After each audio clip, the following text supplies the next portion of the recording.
Good morning, friends.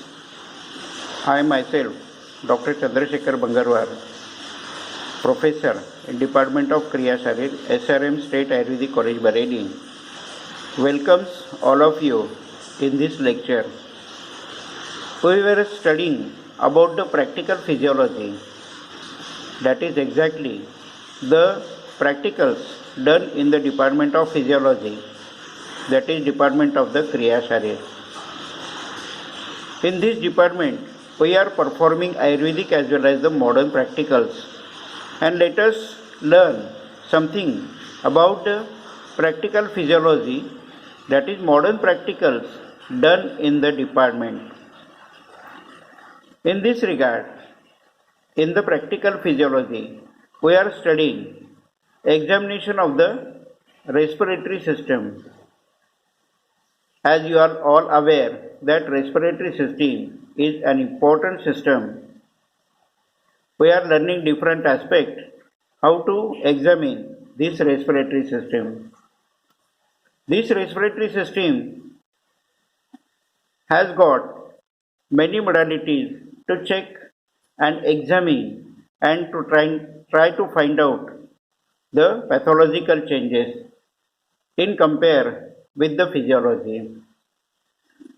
One of the important tests done in the respiratory system examination is spirometry. So, let us see about the spirometry. We will take some information about the spirometry. Spirometry is also called as respirometry. Respirometry. Respirometry, the word itself denotes the measurement of the respiration, and it can be done with the help of spirometry. This test is also called as one of the pulmonary function test. So, spirometry is used for the respiratory measurement or pulmonary function test. Let us see. Pulmonary function tests are of two types. Number one is static lung function test and number two is dynamic lung function test. These pulmonary function tests are done to rule out or to confirm normal functions as well as observe the pathological changes in the lung functions. So there are different respiratory diseases in which spirometry is an important type of test. Now again we will remember that first part we have seen. There are many pulmonary function tests, but no pulmonary function test is complete in the sense that you will get all informations that are needed by you. But pulmonary function tests are done to measure lung volumes and lung capacities. These two things, lung volumes and lung capacities. Now let us see what are these things. Lung volumes, as you have learned in the respiratory system, the lungs volumes are calculated and they are denoted by different abbreviations as well as the different words. Number one, tidal volume. It is volume of air inspired and expired during each breath. जब हम श्वास लेते हैं तो एक श्वास में वो श्वास जो है वो शांति से होना चाहिए, फोर्सिबल नहीं होना चाहिए. साइलेंट ब्रीदिंग, जब आप साइलेंट ब्रीदिंग कर रहे हो तो एक श्वास में आप कितनी एयर अंदर लेते हो और उतनी ही एयर आप बाहर छोड़ते हो. आप कितनी एयर अंदर लेते हो और कितनी एयर बाहर छोड़ते हो उसके कहा जाता है टाइडल वॉल्यूम. दूसरा है inspiratory reserve volume. It is volume of air inspired during each active breath. यहाँ पर ब्रेथ एक्टिव हो गई है, फिर फोर्सिबल ब्रेथ. अगर आप किसी को आप कहें कि जोर से श्वास लो तो टाइडल वॉल्यूम के व्यतिरिक्त और एयर आपके रेस्पिरेटरी सिस्टम में लंग में जाती है। कितनी जाती है वो, उसे कहते हैं इंस्पिरेटरी रिजर्व वॉल्यूम। एक होता है expiratory reserve volume, it is volume of air expired during active breath. यहाँ पर भी फोर्सिबल ब्रेथ है, फोर्सिबल एक्सेलेशन है। तो फोर्सिबल एक्सेलेशन के बाद आप कितनी ज़्यादा अमाउंट में एयर बाहर छोड़ते हो, उसे कहते हैं एक्सपिरेटरी रिजर्व वॉल्यूम। इनहेलेशन और एक्सेलेशन में जितनी हवा अंदर जाती है और बाहर जाती है, उसे कहते हैं टाइडल वॉल्यूम। अगर जोर से आप इनहेलेशन करते हो तो आपको इंस्पिरेटरी रिजर्व वॉल्यूम मिलेगा। अगर आप जोर से हवा बाहर छोड़ते हो तो आपको एक्सपिरेटरी रिजर्व वॉल्यूम मिलेगा। Now residual volume, it is volume of air remain in the lung after active expiration. आप जोर से हवा बाहर छोड़ने के बावजूद भी आपके लंग में कुछ एयर रह जाएगी। वो कितनी है, उसे कहते हैं रेसिडुअल वॉल्यूम। ये वैल्यू जो है लंग वॉल्यूम में, टाइडल वॉल्यूम अप्रोक्सीमेटली 500 ml होती है। Inspiratory reserve volume IRV 3100 ml होती है। एक्सपिरेटरी रिजर्व वॉल्यूम, कितनी हवा जोर से आप बाहर एक्सेलेशन कर सकते हो, 1200 ml। रेसिडुअल वॉल्यूम, इसके बावजूद आपके लंग में कितनी हवा रहती है, वो है 1200 ml। इसके बाद में हमने अभी तक वॉल्यूम्स देखे, अभी देखते हैं कैपेसिटी। 4 प्रकार की कैपेसिटी आप चेक कर सकते हो, inspiratory capacity, vital capacity, functional residual capacity, total lung capacity. तो ये 4 प्रकार की कैपेसिटीज हम चेक कर सकते हैं। Inspiratory capacity, it is maximum amount of air can be inhaled after active breath. जोर से श्वास लेने के बाद टोटल कितनी हवा आपके शरीर में चली गई है, लंग में चली गई है, वो ऐसी गिनी जाती है, tidal volume plus inspiratory reserve volume. अब टाइडल वॉल्यूम होती है 500 ml और इंस्पिरेटरी रिजर्व वॉल्यूम होती है 3100 ml। तो ये टोटल हो गई 3600 ml। एक होती है vital capacity, it is maximum amount of air can be exhaled after active breath. Vital capacity, उसका मेजरमेंट इस तरह से किया जाता है, tidal volume plus inspiratory reserve volume plus expiratory reserve volume. तो वाइटल कैपेसिटी हो गई tidal volume 500 ml plus inspiratory reserve volume 3100 ml plus expiratory reserve volume 1200 ml, ये हो गई 4800 ml। एक होती है functional residual capacity, is the amount of air remains in the lung after active exhalation. उसको इस तरह से गिना जाता है, functional residual capacity is equal to residual volume plus expiratory reserve volume. अब रेसिडुअल वॉल्यूम होती है 1200 ml, एक्सपिरेटरी रिजर्व कैपेसिटी होती है 1200 ml, तो फंक्शनल रेसिडुअल कैपेसिटी हो गई 2400 ml। यह है फंक्शनल रेसिडुअल कैपेसिटी। एक होती है total lung capacity, is amount of air contained in the lung at the end of maximum inspiration। उसको इस तरह से एग्जामिन किया जाता है, कैलकुलेट किया जाता है। Total lung capacity is equal to vital capacity plus residual volume. तो वाइटल कैपेसिटी होती है 4800 ml, रेसिडुअल वॉल्यूम होती है 1200 ml।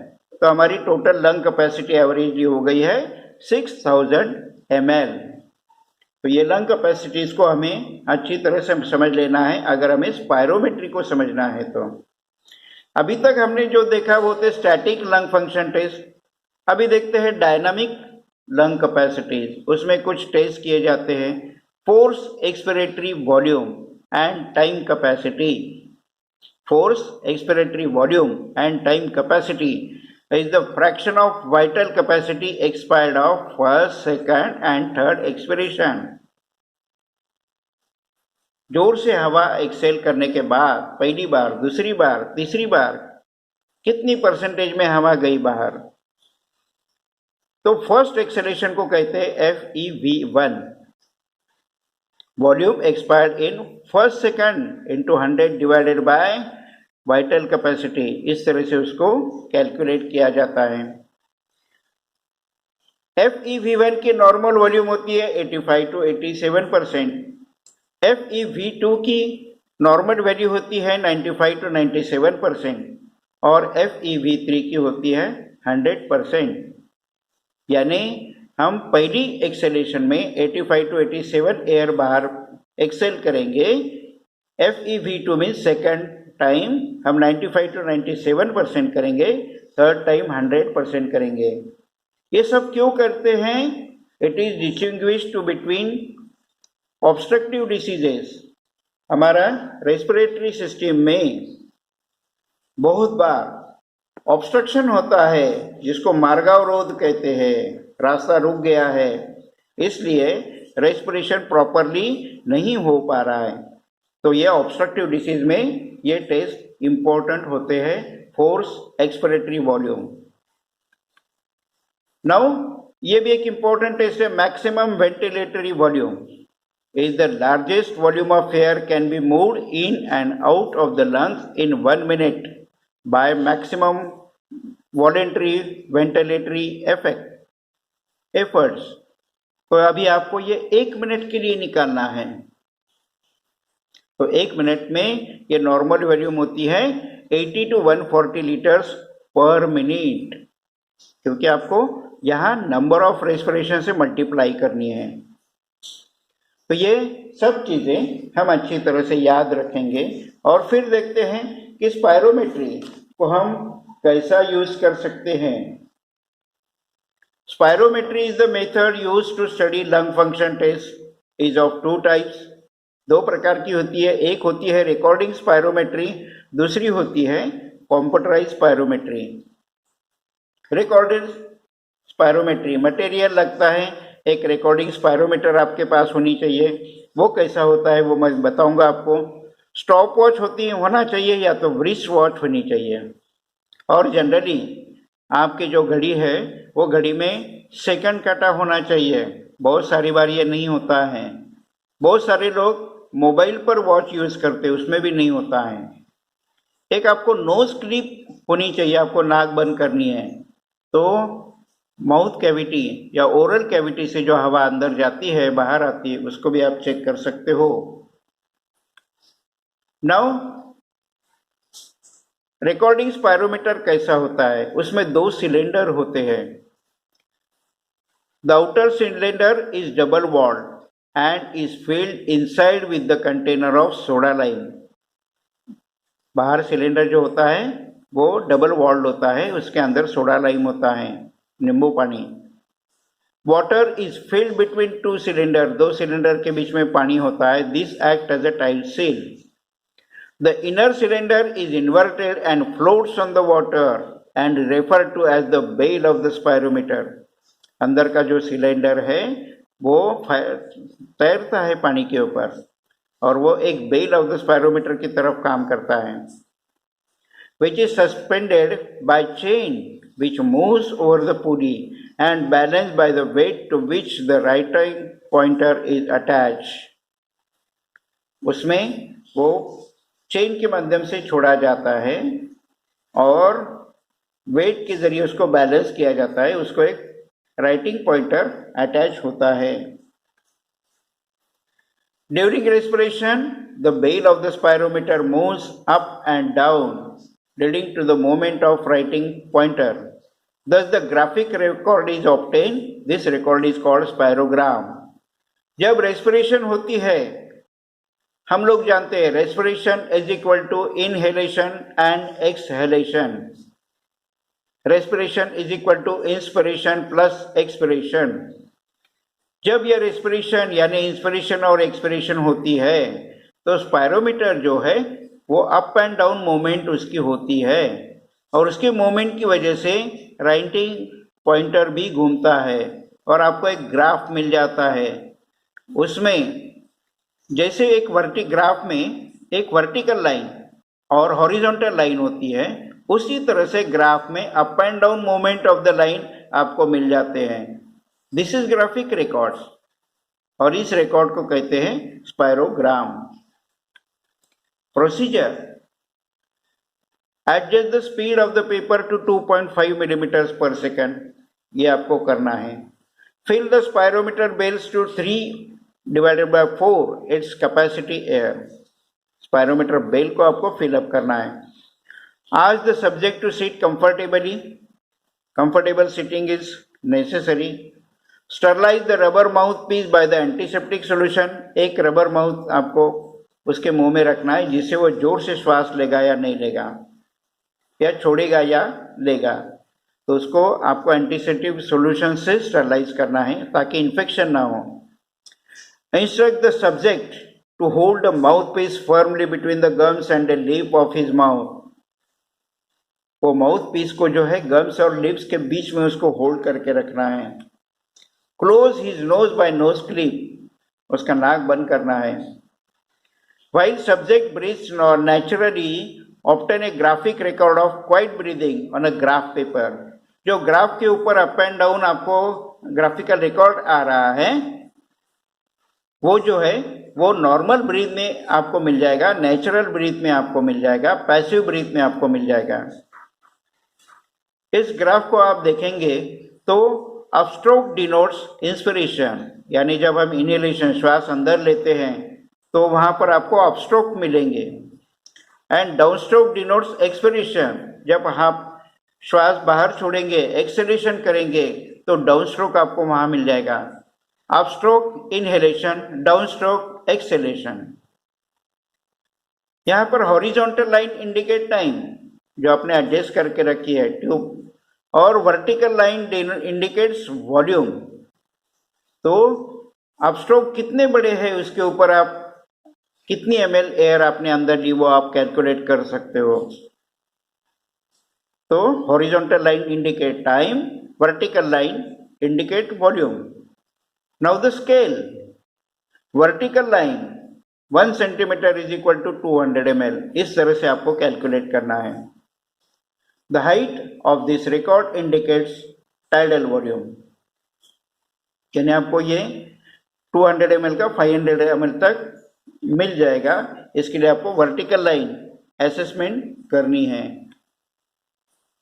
Now next procedure, now ask the subject to inhale as deeply as he can at the end of quiet inspiration, जोर से श्वास लेने के लिए बोलना है।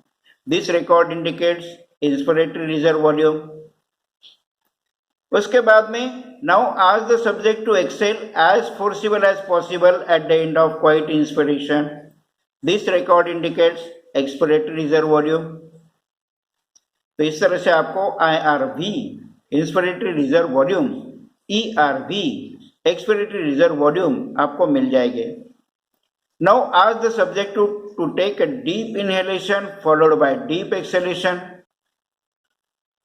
जोर से श्वास लेना है, जोर से श्वास छोड़ना है, फिर आपको मिल जाएंगी वाइटल कैपेसिटी।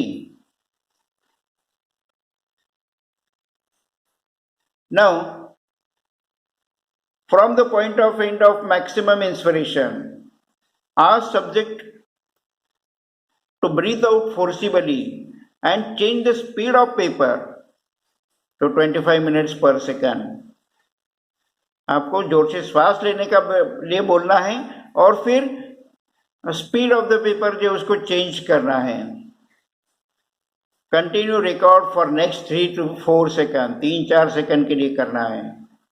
फिर इस रिकॉर्ड के बाद आपको वाइटल कैपेसिटी और फोर्स्ड एक्सपिरेटरी वॉल्यूम, ये दो चीजें FEV1 ये मिल जाएगा आपको। Now ask the patient to breathe normally for a while, फिर एक शांति से श्वास चालू रखो। फिर Now instruct the subject to breathe as deeply as rapidly as he can for 15 second. 15 second के लिए आपको जोर से श्वास भी लेना है और जल्दी जल्दी भी श्वास लेना है 15 सेकेंड के लिए. This record calculate maximum ventilatory volume, that is called as MVV. Now convert this values in, ये आपको सब वैल्यूम जो है वो अलग अलग इसमें कन्वर्ट करना होता है. BTPS, body temperature, pressure, saturated with water vapours, ये उसका कैलकुलेशन है. आपके पास जो भी रिकॉर्ड आया है फिर आपको चेक करना है. From your record calculate the values.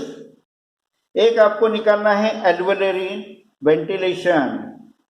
हमारी लंग में एयर पहुंचती है, एल्वुलर तक कितनी पहुंचती है? Alveolar ventilation per minute is tidal volume minus dead space air into the rate of respiration. Dead space का मतलब ऐसी हवा जो हमारे लंग्स में रहती है, और उसको थोड़ा समझने की कोशिश करते हैं.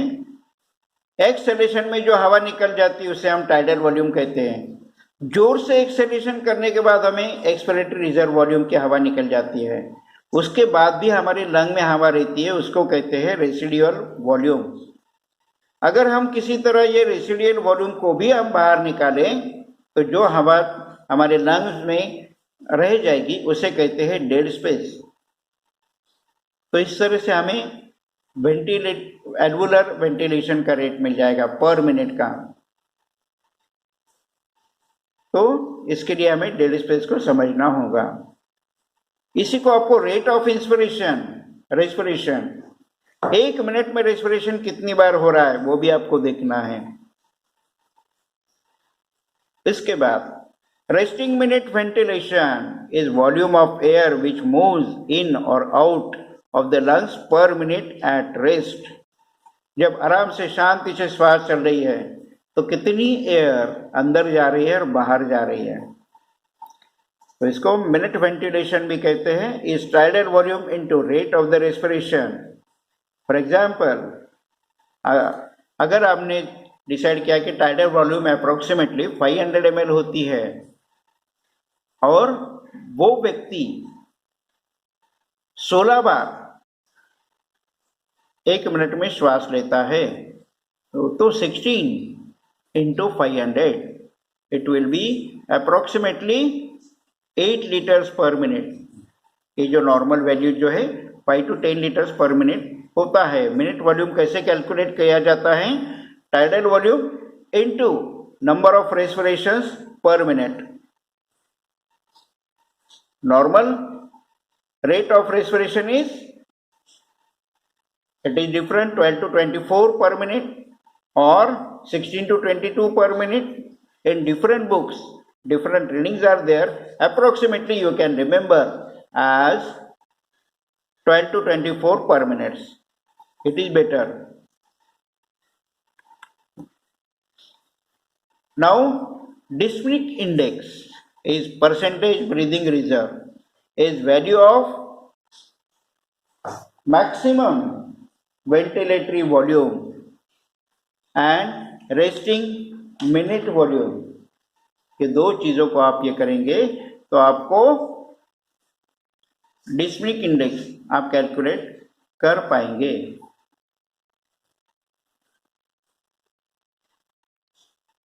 उसको percentage breathing reserve is equal to maximum ventilatory volume minus resting minute volume. और ये जो कैलकुलेशन आएगा that should be divided by maximum ventilatory volume into 100 and it is approximately 90 to 96%. Now dyspneic point is reached when the percentage breathing reserve falls 60 to 70%. Dyspneic index percentage breathing reserve इसको कहते हैं. ये भी हम spirometry के माध्यम से निकाल सकते हो. स्पायरोमेट्री में हमने क्या क्या देखा, ये चीजें देखी है.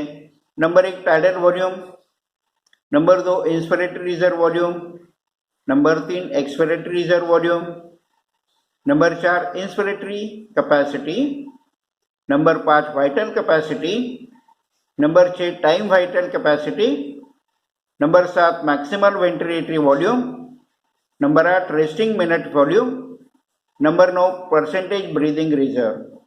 ये सब चीज़ें स्पायरोमेट्री में हमें देखने मिलती हैं। इनकी नॉर्मल वैल्यूम होती है टाइडल वॉल्यूम, ये मेल्स और फीमेल्स में अलग होती हैं।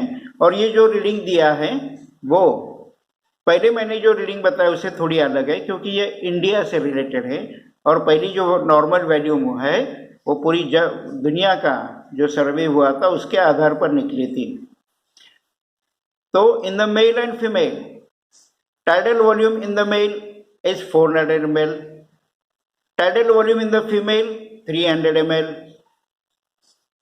Now inspiratory reserve volume in the male 2800 ml, in females 2400 ml. Now expiratory reserve volume in the male 800 ml, in the female 600 ml. Then inspiratory capacity in the male 3200 ml, in female 2700 ml. Now vital capacity in male 4000 ml, in female 3300 ml. So time vital capacity, maximum ventilatory volume. Now maximum ventilatory volume is 120 to 140 liters per minute in males, 80 to 100 liters per minute in the females. Time vital capacity is 5000 ml in males, 4000 ml in females. Resting minute volume is 5 liters in the males, 4 liters in the females. इस तरह से अलग अलग reading हमें मिलते हैं। एक है रेस्टिंग मिनट वॉल्यूम और percentage breathing rate is 5 liters in the male per minute and females 4 liters per minute in the females. इस सब स्पायरोमेट्री करने के बाद जो हमें रीडिंग मिलती है उसमें पहली तो हम ये डिसाइड कर सकते हैं कि वो नॉर्मल है या नहीं है। अगर नॉर्मल नहीं है तो बड़ी है या कम हुई है।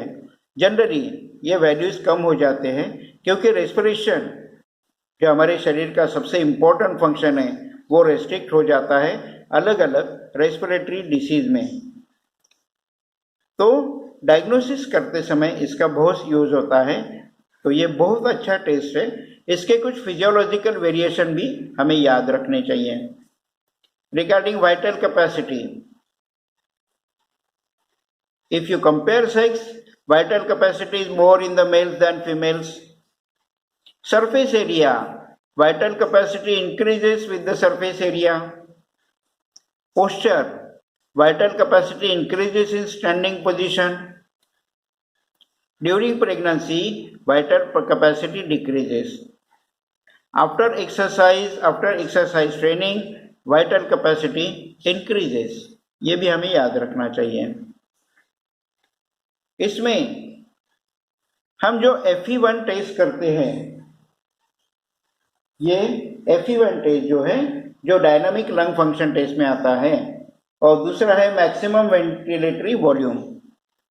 ये दो टेस्ट कुछ जगह हमें डायग्नोसिस में हेल्प करते हैं। Maximum ventilatory volume is reduce in both obstructive and restrictive lung disease.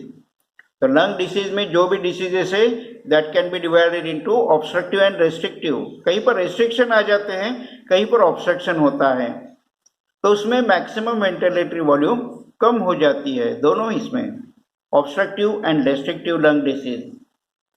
The maximum ventilatory volume is useful for the calculation of respiratory indices as dyspneic index.